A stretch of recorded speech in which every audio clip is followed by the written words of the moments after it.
네, 이번 시간에는 유사 지역부터 봐서 지금 동일 수도권까지 지금 지역 분석의 그 대상 지역에 대해서 좀 살펴보고 있어요.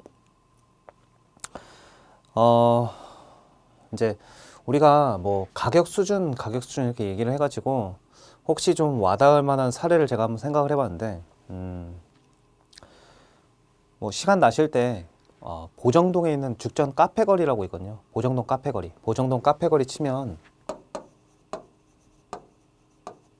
사실 여기를 왜 제가 잘 아느냐면 저희 어머니가 여기서 중계를 하십니다. 그래서 이 가격 수준을 제가 좀 잘 알고 있거든요. 보면은 되게 카페 거리가 예쁘게 생겼어요. 이렇게 이게 지금 다 도로거든요. 도로고 이렇게 가운데로 이 보행자 도로가 있습니다. 지도 나중에 한번 쳐보셔서 한번 확인해 보세요. 딱 요런 모양으로 생겼거든요. 그래서 이게 이제 다 길이고 여기는 이제 보행자 도로. 옛날에 그 신사의 품격이라고 장동건이랑 김하늘 아마 나왔던 그 드라마가 있어요. 그때가 엄청 오래됐는데 아마 모르시는 분도 계셨어요. 그거가 이제 여기서 촬영을 해가지고 이제 거리가 또 이쁘고 하다 보니까 그때부터 이제 좀 많이 유명해지고 좀 성숙한 상권이 되었거든요. 그래서 이제 여기가 이제 초입이고 입구. 여기는 걸어 다니기만 할 수 있어요. 여기 요 가운데 이 길은 보행자 도로. 그리고 여기는 차가 지나갈 수 있습니다. 그래서 뭐 차가 여기서 이렇게 하나 들어올 수 있고 여기서 이렇게 하나 들어올 수 있고 뭐 그렇거든요. 그리고 뭐 이렇게 쭉 가면 여기 뭐 주차장이 있고 네. 그런 식으로 돼 있는데 보면 여기가 이제 이 이주자 택지로 이렇게 만들어진 곳이라서 토지가 다 이렇게 다 그냥 구획이 잘 돼 있어요. 그래서 대지도 면적이 다 똑같거든요. 그래서 이제 여기는 말 그대로 그냥 그 통건물 매매를 할 때 이제 아예 그냥 땅이 몇 평인지는 아예 신경을 안 씁니다. 왜냐면 면적이 다 똑같기 때문에. 그래서 지적들을 보면 이렇게 다 분할이 돼 있어요. 이런 식으로. 이런 식으로 이렇게 분할이 이렇게 바둑판처럼 이렇게 다 있습니다.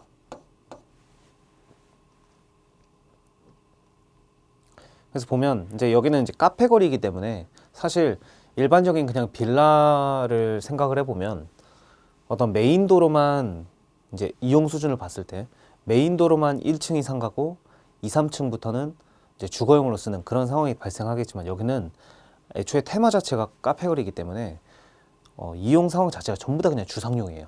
1층은 무조건 상가, 2, 3층은 주택, 원룸도 넣고 뭐 투룸, 쓰리룸도 넣고 3층 꼭대기는 주인 세대가 쓰든지 그런 식으로 돼 있고 그리고 이 보행자 도로가 되게 이쁘게 돼 있거든요. 보면은 막 나무들도 막 심어져 있고 뭐 이렇게 나무가 그냥 심어져 있는 게 아니라 되게 그 우창한 나무가 이 이쪽에도 나무가 있고 이쪽에도 나무가 있으면 이렇게 해가지고 막 천장이 잎으로 가려지는 거 있잖아요. 그런 모양새로 돼 있어가지고 이렇게 되게 이뻐요. 그리고 실제로 사람들이 많이 다니는 것도 이 도로, 이 보행자 도로 주변. 그래서 일단 이렇게 들어갔다가 뭐 이렇게 빠지기도 하고, 이렇게 끝까지 가서 이렇게 빠지기도 하고 그러니까 골자는 이제 이 보행자 도로 주변의 부동산들이 제일 비싸다. 그래서 뭐 가격 수준 얘기하는 게 좀 그렇지만 일반적인 가격 수준 말씀드리겠습니다. 여기 보행자 도로 껴있는 빌라는 한 가격이 한 30억으로 수준이 돼 있어요. 여기는 통건물 하나 갖고 있다 30억입니다. 그리고 이렇게 좀 곁다리로 가지쳐서 나가는 곳 이런 데를 보면은 다 한 20억 언저리 그렇게 돼 있거든요. 그것도 많이 오른 거죠 사실은. 그래서 30억, 20억 이 도로의 로변 수준에 따라서 가격 수준이 달라지게 있더라. 그래서 실제로 내가 감정평가를 하게 되었을 때 만약에 내 부동산이 이 보행자 도로에 맞닿아 있다. 그런데 거래 사례 같은 걸 쓸 때 가급적 요 보행자 도로에 있는 거래사를 써야지, 이 곁다리에 있는 거 가지고 내 거랑 비교를 한다? 만약에 여기 사례가 있는데도 그렇게 한다면 그건 좀 문제가 될 수 있는 상황이 되겠죠. 실제로 저도 고민을 그냥 그런 식으로 한번 해봤던 장소입니다. 제가 이제 아시는 분 통해 가지고 요 안에 있는 감정평가를 한 때가 한 번 있었는데, 그래서 이제 그런 가격 수준의 차이가 있더라. 예, 그런 얘기를 제 이제 개인 경험에 따라 가지고 한번 말씀드려봤고요. 유사 지역이라는 것은 인근 지역이랑은 어떻게 보면 좀 유사한 개념이긴 하지만 일단 지역적으로 좀 떨어져 있는 지역을 얘기를 합니다. 그래서 만약에 뭐 이 비유가 좀 적절할지는 잘 모르겠지만 일단 개념 볼까요? 인근 지역의 지역 특성과 유사한 특성을 갖는 지역이다. 대상 부동산에 속하지 아니한 지역을 얘기한다. 아까 인근 지역은 대상 부동산이 속한 지역이었죠. 그렇기 때문에 대상 부동산이 들어있냐 안 들어있느냐에 따라서 인근 지역과 유사 지역을 구분할 수가 있다. 그래서 유사 지역이라는 거는 뭐 예를 들면 만약에 내가 수험생 입장이다. 그래서 수험생의 입장에서 거주할 곳을 찾고 있다 라는 관점에서 봤을 때, 물론 이렇게 판단하는 사람은 없겠지만, 난 일단 신림을 들어갈까? 아니면 뭐 노량진을 들어갈까? 이렇게 고민할 수가 있겠죠. 이 두 개는 서로 유사지역으로 볼 수도 있습니다. 사실 그렇게 할 만한 이유가 또 수험생 입장에서는 이 안에 있는 물가가 또 싸요. 깜짝 놀랐습니다. 신림동 이런 데 갔을 때, 처음에 갔을 때 저는 이제 원래 건대 주변에서 자취를 하다가 이제 공부를 좀 마음 먹고 제대로 해야 되겠다 해서 신림으로 들어왔었거든요. 근데 웬걸 들어와 보니까 막 밥이 막 한 끼에 4,000원, 5,000원 막 이러는 거예요. 그것도 비싸진 거였어요. 신림 치고는. 옛날엔 그거보다 더 쌌다고 하는데 요새는 뭐 한 끼에 4,000원, 5,000원 이렇게 먹을 수 있는 곳이 없죠. 노량진도 마찬가지입니다. 그래서 제가 한 번 그런 고민 한 적이 있어요.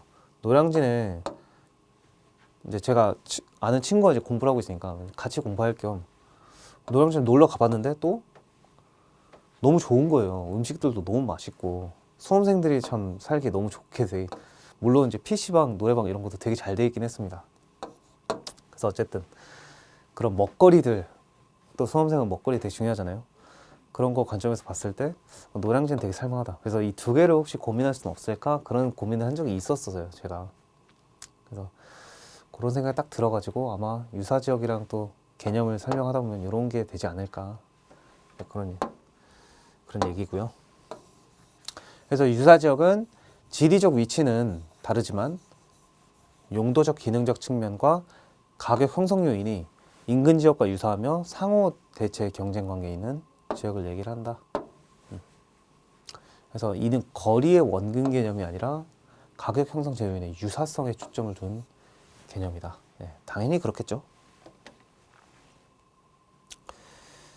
다음에 유사 지역의 분석 필요성, 목적 마찬가지로 이제 이해하고 넘어가시면 되겠습니다. 제가 까먹을까봐 이렇게 쭉 써놓게요. 대체 원칙, 이거는 이제 뒤에 가격 그 재원칙 파트에서 좀 배울 건데요. 대상 부동산에 속하는 인근 지역은 대체 원칙이고, 그러니까 결국 내가 대체할 수 있는 부동산의 가격에 영향을 받아서 형성된다는 원칙을 얘기를 해요. 대체 원칙. 이거 유사 지역과 밀접한 관계에 있으므로 유사 지역의 분석을 통한 비교 분석이 자꾸 필요하다. 쉽게 얘기하면 약간 이런 느낌입니다. 내가 뭐 예를 들면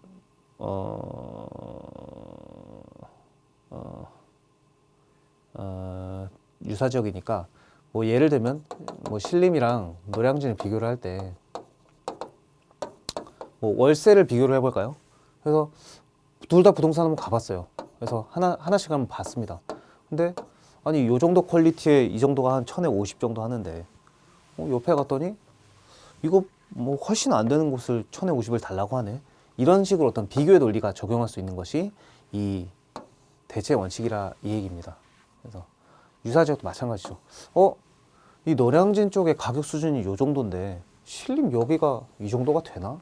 그런 논리, 비교의 논리. 들어가게 되기 때문에 이 비교 분석의 작업이 필요가 하다. 그리고 인근 지역의 상대적 위치와 지역 특성의 명확한 파악, 인근 지역과 대체 경쟁 관계에 있는 유사 지역을 분석함으로써 인근 지역의 상대적 위치와 지역 특성을 보다 명확하게 파악해서 결국 이 표가를 더 적정하게 파악하기 위해 유사 지역에 대한 분석이 필요하다. 지역의 변화, 지역은 고정된 것이 아니라 자사경행 요인의 변화에 따라 항상 변화하기 때문에 유사 지역에 대한 분석을 시계열 측면에서 지속적으로 할 필요가 있다. 조금 당연한 얘기죠. 사례 자료의 수집 범위 확장, 인근 지역에서 적절한 사례가 없는 경우 유사 지역의 분석을 통해 자료를 수집할 수 있다. 예. 내가 감정평가하는데 신림동 자료가 없어요. 그러면 어쩔 수가 없죠. 제일 비슷해 보이는 지역, 뭐 노량진으로 가서 하든 아니면은 그 건너 봉천동으로 가든 그쪽에 사례를 분석할 수 있다. 그래서 사례 수집 범위를 확장할 수 있더라 그 얘기입니다. 그래서 감정평가 정확도를 높일 수가 있다. 네. 그리고 동해수급권. 동해수급권이라는 것은 대상 부동산과 용도적 측면에서 대체 경제 관계가 성립하고 가격 형성에 상호 영향을 미치는 관계에 있는 다른 부동산이 존재하는 권역. 그래서 인근 지역과 유사 지역을 포함하는 광역적인 지역이다. 그래서 어떻게 이해를 하시면 좋냐면 동해수급권이 가장 넓은 개념 안에 있고 이 안에 인근 지역도 있고 이 안에 유사 지역도 있다. 이렇게 보시면 되겠어요. 인근이랑 유사는 뭐 겹칠 수는 없겠죠. 동해수급권의 권역은 이 인유를 포함하는 광역적인 지역을 얘기를 한다. 일반적으로 인근 지역과 동해수급권 내 유사 지역은 인접하고 있는 것과 관계없이 그 지역 특성의 유사성에 기초해서 각 지역의 구성 분자인 부동산 상호 간의 대체 경쟁 관계 성립. 그래서 인근 지역 및 유사 지역 밖에 있는 부동산이라고 하더라도 동해수급권 내에 있고 대상 부동산과 용도, 규모 이런 것들을 포함한 개별적 제 특성이 있어가지고 유사성이 있는 경우에는 대체 경쟁이 성립하게 된다. 그래서 뭐 예를 들면 뭐 관광지 같은 거를 내가 동해수급권을 분석하겠다라고 했을 때 뭐 기준에 따라 다르겠지만 여러 군데가 될 수 있겠죠. 뭐 나는 해안가를 중심으로 어떤 사업을 하겠다 하면 동해가 될 수도 있고 밑에 남해가 될 수도 있고 그런 어떤 범위 자체가 그렇게 광역적으로 넓어진다 그런 얘기입니다. 그래서 동해수급권 분석 필요성 목적 역시 똑같은 얘기입니다. 옛날에 저는 이런 것도 외우는 사람 봤어요. 이런 식으로 초짜를 따서 외우는 사람 봤는데 좋은 방법은 아니라는 걸 꼭 말씀드리고 싶어요. 대상부동산에서 똑같은 얘기니까 제가 넘어가겠습니다. 뭐 상대적 위치, 명확한 파악, 또 지역은 변화하고 사례 수집 범위 확장할 수 있고 똑같은 얘기니까 제가 설명을 생략하고 넘어가겠습니다. 그 다음 토지 용도에 따른 동의수급권 파악. 이거 제가 아까 말씀드린 관광지 같은 거. 그래서 동의수급권 부동산의 종류, 성격, 규모 이런 거에 따라 가지고 수요자의 선호성에 따라 그 지역적 범위가 달라진다. 뭐 예를 들면 내가 골프장 같은 걸 하겠다. 골프장 같은 게 이제 보통 교통 좋은 곳에 교통이 좋으면서 뭐 강남에 좀 가까운 곳 그런 데가 좀 많이 있거든요. 그런 지역 하나하나가 다 이 골프장의 동해수급권이 될 수가 있겠죠. 주거지의 동해수급권, 뭐 도심으로부터 통근 가능한 지역의 범위, 있고 상업지의 동해수급권, 상업 배후지를 기초로 성립되는 상업 수익의 대책성이 인정되는 지역의 범위, 그렇죠? 그다음 지역 분석 시 유의사항, 이것도 읽고 좀 이해를 하시면 되겠어요. 인근 지역의 명확한 경계를 설정해야 된다. 당연한 얘기죠. 부동산의 종류에 따라 인근 지역 범위는 다르게 설정된다. 인근 지역은 대상 부동산의 뭐 가격에 형성에 직접적인 영향을 미치는 지역으로 중요한 의미를 갖고 있고 블라블라. 그래서 똑같은 얘기죠. 너무 좁게 잡으면 선정이 어렵고 넓게 잡으면 가격 수준 파악이 어렵다. 일반 요인 지역 지향성, 이런 지역 지향성, 일반 요인이 지역적 범위로 축소됨에 따라 나타나는 여러 가지 현상과 특징에 대해 면밀하게 검토해야 된다. 넘어가겠습니다. 제가 넘어가는 건 정말 안 중요해서 그런 거예요. 그래서 여러분들은 그냥 어쨌든 교과서를 읽어보시긴 하시되 이거를 뭐 너무 부담 갖고 이거 암기해야 되는 거 아니야? 라고 접근하지 않으셨으면 좋겠어요. 제가 전반적으로 다 이렇게 좀 스무스하게 설명을 드리고 있지만 저는 정말 중요하다고 생각하는 건 중요하다고 말씀드리고 넘어갑니다. 충분히 설명도 더 드릴 거고요. 동태적 분석, 대상 부동산에 속한 지역과 표준적 이용 수준, 가격, 결국 이 얘기입니다. 고정되어 있는 것이 아니라 경제사의 변화랑 항상 변화해 간다. 항상 변화하더라. 그러니까 동태적으로 지속적으로 행해야 된다. 그런 얘기고요. 유사지역과 동일수급권 분석의 병행, 인근 지역의 상대적 위치를 보다 정확하게 파악하기 위해서는 유사지역과 동일수급권 특정해서 비교적 병행해야 된다. 앞에 인근 지역에서부터 얘기를 했던 거죠. 부동산 시장에 기반을 둔 자료의 수집과 분석. 지역 분석을 제대로 하기 위해서는 인근 지역뿐만 아니라 유사 지역과 동일수급권에 대한 요인들을 파악해야 된다. 같이 파악해야 된다. 그래서 네, 쭉 읽어보시고요. 그러니까 이런 내용들은 너무 일반적이고 일반적이고 어떻게 보면 당연한 얘기이기 때문에 답안지에 직접적으로 쓸 일이 없습니다. 이거는 이게 만약에 답안지에 들어간다? 오히려 조심하셔야 돼요. 내가 왜 뭔가 필요한 서술을 하지 않고 이런 당연하고 일반적인 얘기를 썼지? 그런 걸 물어볼 리가 없는데? 라고 생각하셔야 되거든요. 그랬을 때 요 텍스트들은 이해만 돋구고 넘어가면 된다. 그래서 인근 지역의 변화 3개 중에 요거 제가 참고자료로 넣었는데 요것도 참고만 하세요. 요게 이제 뭐 단독적으로 출제가 된다? 일단 기출된 적은 없어요. 기출된 적은 없지만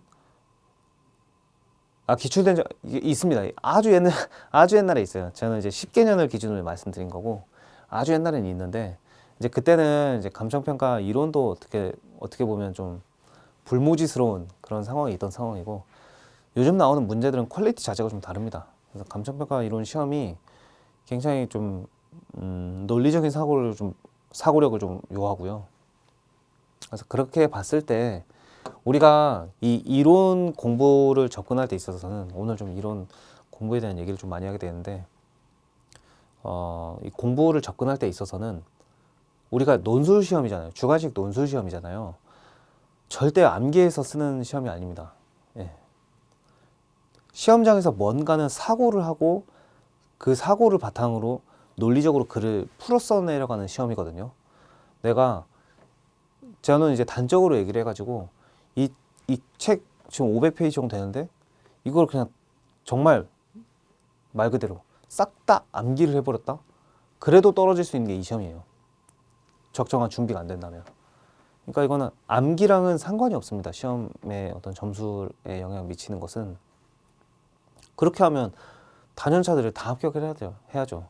수험 기간이 오래된 사람들이 다 합격을 해야 되겠지만 그렇진 않고 그럼에도 불구하고 막 생동차 이런 사람들이 합격에 나가는 것은 그 사람들이 좀 더 이해 중심으로 공부를 했기 때문이다.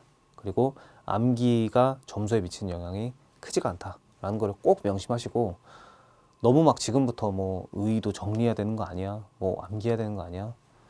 괜히 이제 어떤 스터디에 이런 것들에 좀 압박을 많이 받아가지고 내가 이거 좀 답안지를 쓸 수 있어야 되는데 그런 고민을 꼭 지금 단계에서는 안 하셨으면 좋겠습니다. 지금은 최대한 이런 기본서 회독 많이 하시고 그래서 이 인근지역 변화 생애 주기라는 것도 사실은 우리가 글감으로 그냥 접근을 하면 되는 거예요. 대충 이게 시험에 나왔을 때 이게 뭐고 내용이 대략적으로 어떤 내용이 있는지 정도만 알고 있으면 되지, 이거를 뭐 암기해가지고, 예, 이 안에 있는 뭐 성장기의 특징이라든지 뭐 성숙기의 특징이라든지 이런 것들을 꼭 암기를 해야 된다, 그런 건 아닙니다. 그냥 그 단계별 어떤 느낌 정도만 내가 알고 있으면 되지. 그래서 결국에 이 느낌을 바탕으로 답안지에 쓸 수만 있으면 되기 때문에 그런 말씀을 드렸어요. 옛날에 그래서 저는 이것도 막 외운 사람이 있었어요. 뭐 성, 숙, 쇠, 그럼 뭐 천이기 나오거든요. 천, 악화기, 이런 식으로 단계를 외운 사람들도 있었는데, 이거는 객관식 시험에서 나오는 거지 우리 시험은 이런 거까지 암기할 필요는 없다. 그렇지만 말씀드리겠습니다. 혹시 제가 한번 말씀드려가지고 이 초짜가 갑자기 귀에 턱 박혀가지고 그냥 노력을 들이지도 않았는데 암기를 했을 수도 있잖아요. 너무 좋죠 그러면. 그래서 이 모든 지역은 이런 단계를 거친다. 밑에 이제 그래프 같은 게 있죠. 하나의 성쇠, 성하고 쇠퇴하는 그 현상을 나타내는데, 이처럼 어떤 지역이 새로 생성되어서 물리적, 사회적, 경제적 기능을 다하기까지 연한 인근 지역의 생애 주기라고 한다. 라이프 사이클이라고 한다. 라이프 에이지 사이클. 그래서 어디에 차가 됐느냐? 건물이 내용 연수가 있더라. 시간의 흐름에 따라 점점 노후화되고, 그거에 따라서 지역 또한 쇠퇴한다. 생태학적 개념에 착안한 것이다. 그래서 이게 어쨌든 이 어떤 특정 지역이 사실은 건물이 한꺼번에 올라가는 경우가 굉장히 많거든요. 그래서 이 사용 승인을 기준으로 보면은 다 똑같은 경우가 많습니다. 제가 그 보정동 카페거리에 있는 부동산들을 평가할 때도 사용 승인이 다 거의 뭐 똑같은 연도에 지어진 건물들. 그래서 거기서는 이제 중개사무소에 들어가서 여기 어디 신축 없어요? 뭐 신축 원룸 찾고 있는데요. 이러면 안 돼요. 없어요. 그냥 신축이 없기 때문에 다 그냥 구축, 올수리 이런 걸로 들어가야 됩니다. 그래서 건물들이 그렇게 한꺼번에 다 늙으니까 결국 그 모습이 전체적으로 다 이 지역 자체가 건물과 함께 늙어가고 또 다시 새로워지고 그러고 있더라. 그런 얘기더라. 그래서 감정평가를 할 때 대상 부동산에 속한 지역이 어떤 변화의 단계에 있느냐, 앞으로 어떻게 변화할 것이냐를 파악하는 그런 작업이 되겠다 얘기고요.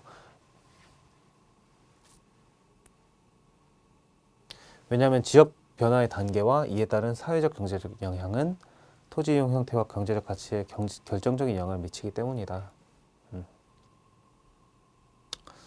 그래서 뭐 100년으로 보고 있다. 뭐 재개발, 재건축 활동을 통해서 새로운 순환주기를 갖게 되기도 한다. 그래서 이런 이 국면이 나타나게 되는 거죠. 결국은 재개발이라는 게 들어가게 되면 서울에 있는 아파트들이 좀 그런 식으로 많이 돼 있죠. 굉장히 구축들, 그런 엄청 오래된 아파트들이 되게 비싸게 팔리죠. 그러니까 이제 재개발을 염두에 두고 새로운 변화를 맞이할 준비를 하고 있기 때문에 그렇습니다. 그래서 이 성숙 쇠천학을 거치면서 변화하게 되는데, 구체적인 내용은 이렇게 되더라. 그래서 쭉 성장하다가 성숙하다가 이제 건물의 내용 연수가 만료되기 시작하면서 점점 거의 뭐 그런 건물도 보신 적 있으시죠? 이렇게 엄청 낡아가지고 진짜 하루라도 지나면 쓰러질 것 같은 그런 건물들. 그런 건물도 보면 다 모여 있거든요. 그럴 때 이제 재개발이 들어가면 또 새로운 이 그래프가 다시 나타나게 되겠죠. 그래서 성장기, 성숙기, 각 뭐 단계 내용과 특성, 이렇게 내용이 들어가 있는데요. 뭐 쭉 읽어보시면 아마 다 이해가 되실 거예요. 어떤 지역이 처음으로 형성돼서 변화 발전한 시기, 수도권 신도시, 지역이 개발되는 경우도 있고 재개발되는 경우도 있다. 대략 이 정도 걸린다. 사실 무의미한 숫자죠. 이때 새로운 지역 기능이 형성되는 과정에서 어떤 현상들이 있다. 집가 상승, 투기 현상, 지역 내 공간 이용에 대한 경쟁, 새로 입주하는 주민들의 교육 수준이 높고 젊은 세대 유입. 젊은 사람들 다 신축 아파트 살고 싶어 하죠. 저도 그렇습니다. 저도 제발 제가 다음에 살게 될 아파트는 신축 아파트였으면 좋겠어요. 유입되는 사람들의 수입, 직업, 사회적 지위, 교육 수준 등이 유사하더라. 그래서 가보면 이렇게 동탄 신도시 뭐 이런 데 가보면 다 뭐 젊은 부부들이죠. 네, 그래서 애들도 다 나이대도 비슷하고, 성숙기, 개발이 진행됨에 따라 지역이 점점 안정 단계에 이르고 지역의 기능도 잡히기 시작하는 시기. 지역 내 계획된 용도별로 토지가 잘 이용되며 주거 지역의 경우에 거주의 쾌적성이 점점 더 높아지고. 지금도 뭐 이제 확 뭐 명백하게 얘기하기는 좀 어렵지만 동탄 신도시 같은 경우는 아직 성숙기라고 보기에는 좀 어렵거든요. 아직 그 경부고속도로 뭐 이런 데를 아직 공사하고 있어요. 그래갖고 아직도 막 공사 차량들 막 많이 댕기고 있고, 그러니까 아직 성숙기라고는 보기가 어렵고 성장기로 좀 보기가 좀 쉬울 것 같은데, 그래서 그런 것들 때문에라도 이 거주 쾌적성이 그렇게 막 높지는 않습니다. 물론 지금은 정말 잘 되어 있긴 해요. 산업도 본 궤도에 오른다. 이 기간은 20년에서 25년 정도 지속된다. 성숙기에 나타나는 주요 현상. 그래서 지가 지역 기능 최고도, 중고 부동산 거래가 부동산 시장의 중심, 주민의 사회 경제적 수준이 가장 높다. 건물이 최고의 경제적 수준을 당하면 세대가 바뀌기 시작. 이런 거 보면 동탄은 아직 성장기라고 볼 수도 있겠네요. 원 거주자의 필요를 충족시키지 못하게 된다. 네. 다음 단계로 넘어가게 된다. 그렇고, 쇠퇴기. 지역이 쇠퇴하는 시기로서 지역의 건물들은 점차 노후화되기 시작. 새로운 건축 분리하고, 이 시기는 초기, 중기, 말기로 나눌 수 있다. 그래서 초기 쇠퇴기, 중기 쇠퇴기, 말기 쇠퇴기 이렇게 있는데, 뭐 지역 주민 점차 떠나고 그보다 경제, 사회, 교육 수준이 낮은 계층들이 들어오는 주택 여과 과정이 시작된다. 요거 이제 여기 필터링이라고 있죠. 좀 교체가 되더라 이런 얘기입니다. 부동산의 가격은 서서히 하락하고 새로운 계층 유입, 수요의 증대, 뭐 경쟁은 가격이 오르기도 한다. 성숙기 때 가격 수준 넘치면 당연하고, 중기 쇠퇴기, 인근 지역 쇠퇴가 분명히 진행되는 시기. 이때는 임대료 수준이 낮아지고 소유자는 유지비를 줄이게 되고, 주택은 이용자는 많아지지만 노후화되고 물리적 상태가 악화된다. 네. 평판이 낮아지게 된다. 등등등. 말기 쇠퇴기, 임대주택에 거주하는 주민들은 많아지고 임대료 수준이 낮고 유지비 관리 많이 들고 결국 고음가 비어있는 집이 많아진다. 그런 얘기입니다. 천이기, 예. 이제 바뀐다는 거예요. 트랜지셔너리 period. 초기 쇠퇴기 이후에 쇠퇴 진행 과정에서 갈림길에 놓이게 된다. 갈림길. 그래서 이제 여기서 악화기로 가느냐, 네, 여기 있죠. 설명 나와 있죠. 재개발 통해서 새로운 성장기가 도래하느냐, 아니면 결국 쇠퇴기로 해서 마지막에 악화기로 나아가느냐. 그래서 여과 현상이 본격적으로 나타난다. 악화기, 소유자들이 지역을 포기하는 기간으로 쇠퇴기, 천이기의 기간 중 재개발하지 않을 경우 슬럼화되어가는 관계이다. 여과 현상이 보다 활발하고 쇠퇴 현상이 급속히 진행. 방화가 일어나고, 아직 이런 폐차가 널려 있는. 아무래도 이게 미국에서 온 개념이다 보니까 우리는 사실 이런 도시는 잘 없죠. 네. 유의사항, 인근 지역의 생애 주기는 이론적인 측면에서 살펴본 것으로서 실제적으로 어떻게 나타나는가에 대해서는 실무적인 측면에서 각종 자료와 실지 조사에 근거해라. 그런 얘기입니다. 그냥 어디까지나 이거 이론적인 얘기니까 실무를 할 때는 항상 동태적인 관점에서 시계열적으로 한번 잘 판단해봐. 그런 얘기입니다. 그래서 이런 사유가 정말 일반론적인 얘기죠. 그냥 아무 데나 그냥 쓸 수 있는. 그래서 답안지에는 안 쓰는 게 좋은 그런 문구라고 볼 수 있겠습니다. 자, 이제 마지막 개별 분석으로 왔어요. 개별 분석이란 지역 분석, 지역 분석에 의해 파악된 지역의 표준적 이용과 가격 수준을 기준으로 부동산의 개별성에 근거해서 가격 형성 요인의 개별 요인을 분석, 최유용 판정하고 구체적 가격 영향을 미치는 영향의 정도를 분석하는 작업이다. 그래서 요거는 이렇게 나눌까요? 이 지역 분석에 파악된 표가를 기준으로 그다음에 개별 요인을 분석해서 그다음 마지막으로 세 번째 최와 구를 분석하는 작업이다. 그래서 이것도 좀 암기하기 쉽게 좀 정리를 해보자면 색깔을 다른 걸로 써야겠어요.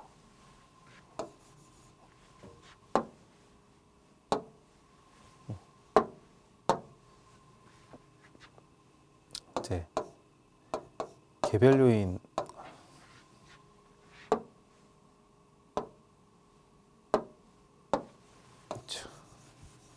검정색으로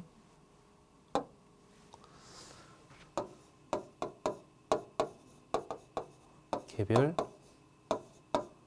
요인이죠. 첫 번째, 우선 지역 요인에서 들어온 표준적 이용과 가격 수준을 받는다.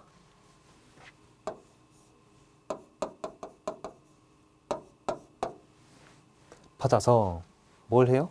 개별 분석을 하겠죠. 개별 요인을 분석해서 그 다음 결국 분석의 목적으로 나가는 것이 최유효용과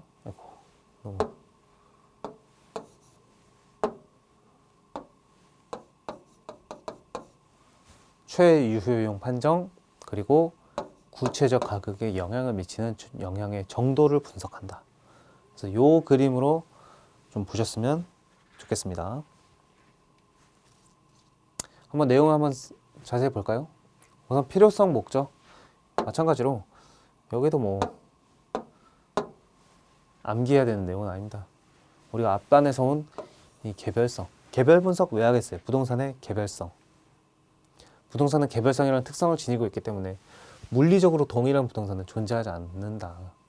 각각의 개별성에 의해 가격 형성 또한 개별적으로 이루어진다. 그 다음 결국 분석의 목적, 최유효용의 판정. 결국 부동산 가격은 최유효용을 전제로 형성된다. 이러한 최유효용 판정하기 위해 개별 분석하게 된다.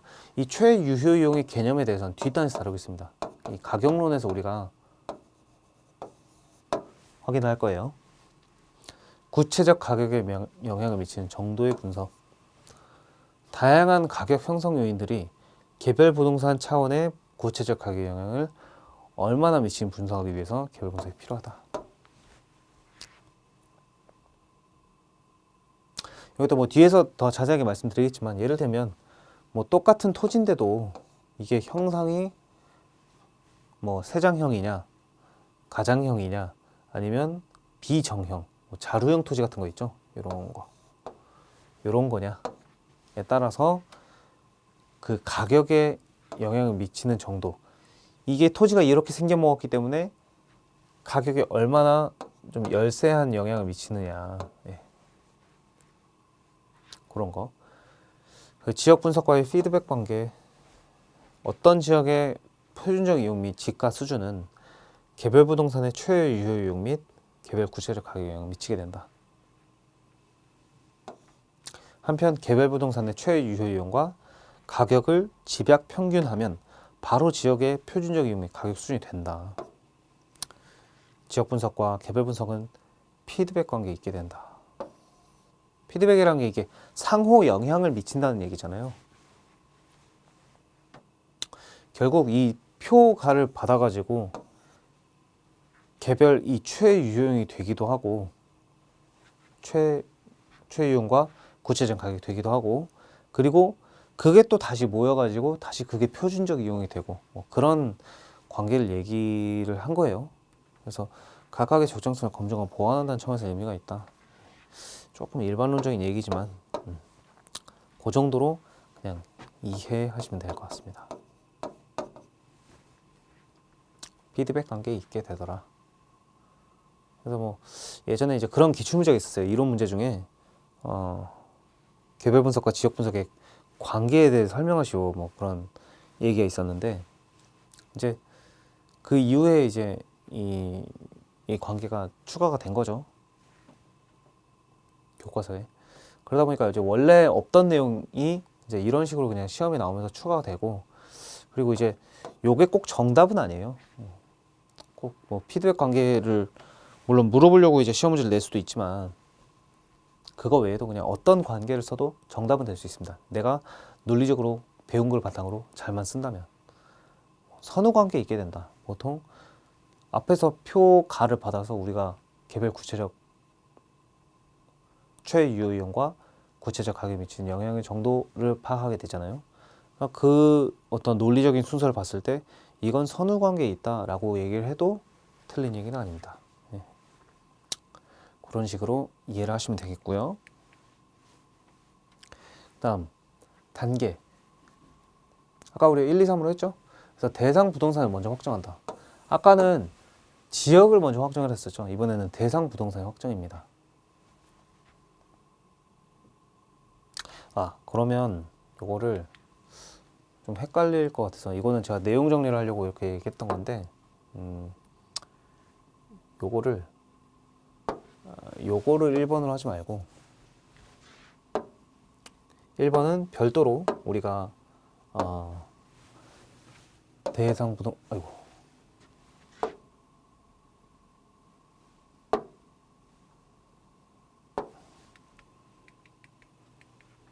여기에 1번 해서 대상 부동산 확정하겠습니다.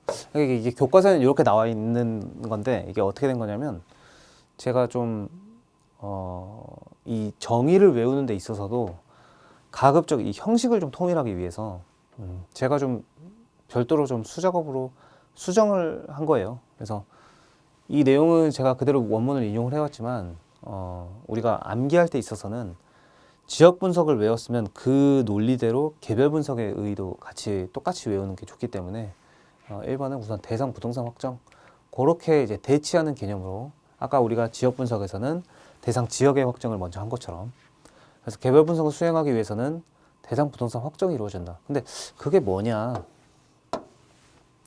예를 들면 복합 부동산이라고 했을 때 토지와 건물 이 자체를 대상으로 하는지 아니면 나지를 상정한 토지만 대상으로 하는지 기본적 상황 확정 뭐 이런 얘기인데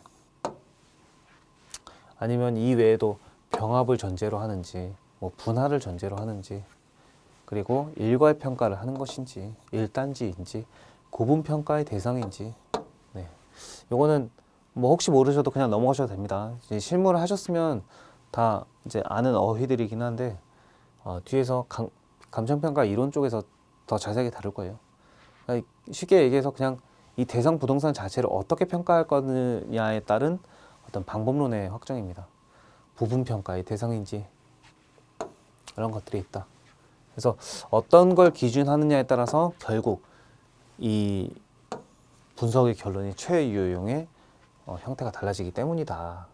가격에 미치는 영향도 달라지기 때문이다. 그런 얘기입니다. 개별 요인 분석. 가치 형성 요인은 부동산 개별성에 따라 부동산마다 그 영향의 정도가 달라진다. 그래서 결국 내용적인 거는 자사경행. 구체적으로 개별 부동산에 미치는 영향의 정도를 파악해야 된다. 특히 해당 지역의 시장 상황과 시장 참가자들의 행동, 거래 관행 이런 것들에 초점을 분석해야 된다. 근데 이제 사실 대상 부동산 자체에 대한 얘기이기 때문에 뭐 자연적 조건 이런 거는 우리가 형상 이런 걸로도 얘기를 할 수 있지만 뭐 사회적인 거 이런 거는 좀 미미할 수가 있겠죠. 영향의 정도 자체가. 개별 분석은 결국 해당 부동산의 최유용 무엇인지 판정하고 이 결국 목적은 이런 것이다. 그러나 개별 분석을 통해서는 계략적인 영향의 정도만을 추정할 수 있을 뿐이다. 구체적이고 정확한 가격 도출은 감정평가 기법 적용을 해야 된다.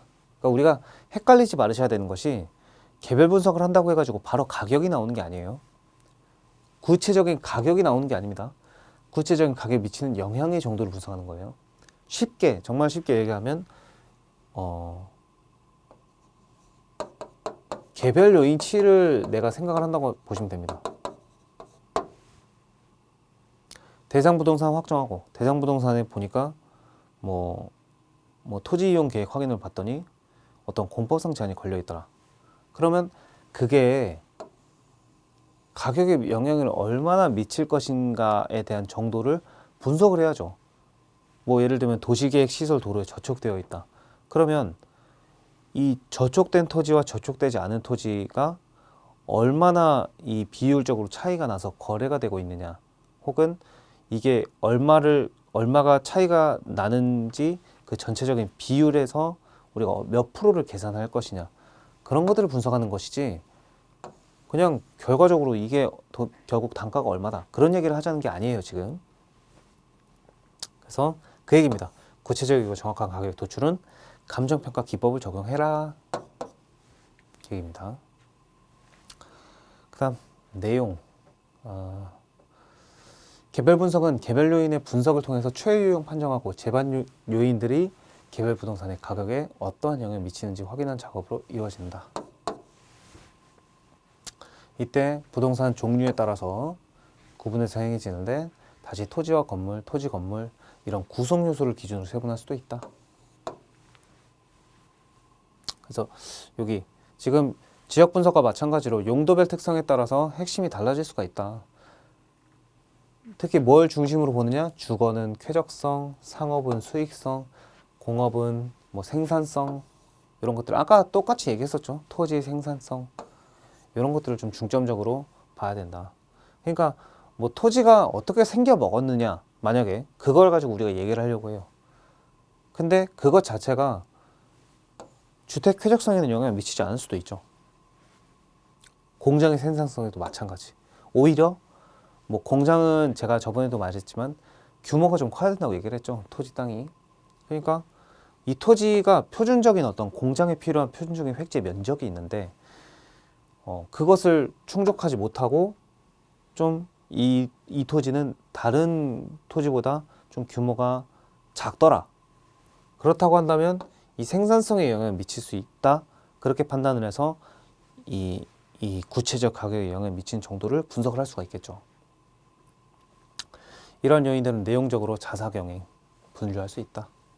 그래서 성숙도 아까 똑같은 얘기했습니다.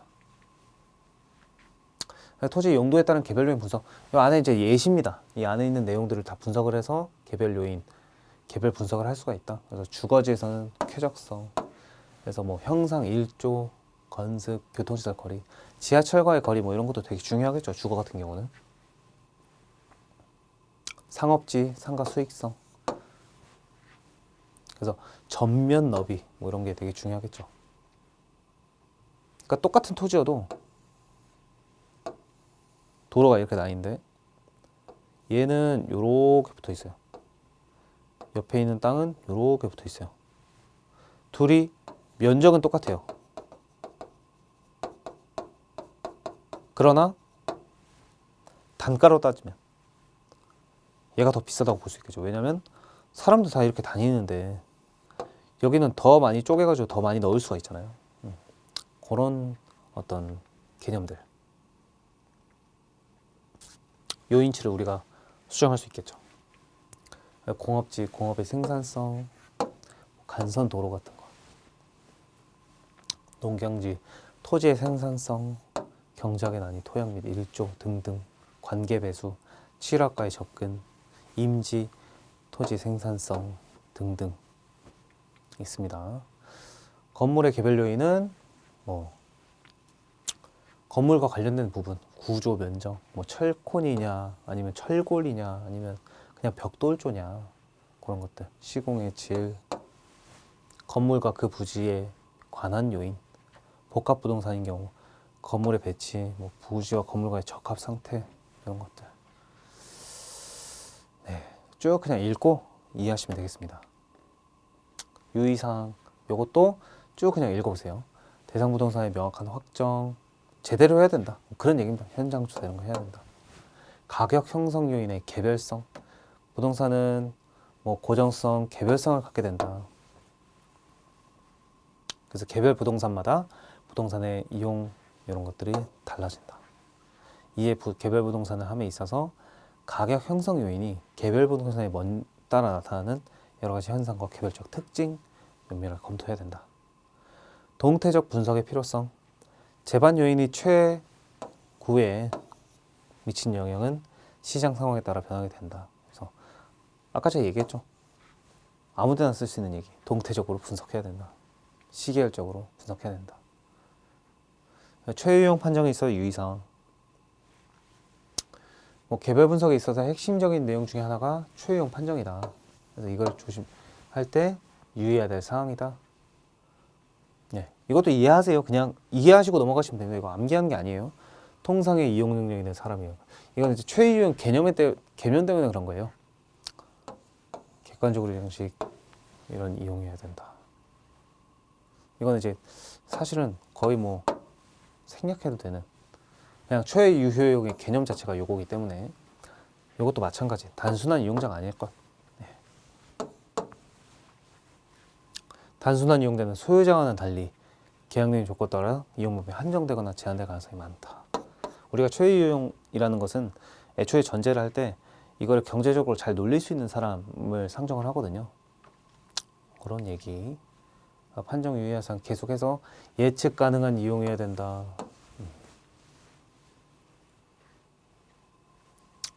예측할 수 있는 기간 내에 이루어지는 이용해야 된다. 장기적 고려. 토지, 부동산은 영속성이 있다고 했죠. 사용소에게 장래 상당 기간 지속될 수 있는 이용해야 된다. 잠깐 초과 수익을 누리고 있는 상황을 마치 계속될 것으로 오해하면 안 된다. 네, 그런 얘기였습니다. 부동산 시장에 기반한 자료의 수집과 분석, 구체적 자료의 수집과 분석을 통해서 객관적으로 이루어져야 된다. 잘 하라 이거죠. 지역 분석의 결과를 적절하게 활용. 네. 그래서 표가를 받아서 하는 것이니까 요거를 적절하게 잘 활용을 해라. 네. 굉장히 일반론적인 얘기였습니다. 자, 여기까지 우리가 이 일찍의 분석을 보았고요. 앞으로는 이제 시장 분석 파트에서는 시장의 수요 공급 측면에서 어떻게 시장을 바라볼 것인가 하는 그런 부분에 대해서 다뤄보겠습니다. 일단 오늘 수업은 여기까지 하고요. 다음에는 시장 분석 파트에서 좀 더 자세하게 이 구체적인 단계부터 이 마무리까지 정리를 한번 해보겠습니다. 네, 오늘 고생 많으셨습니다.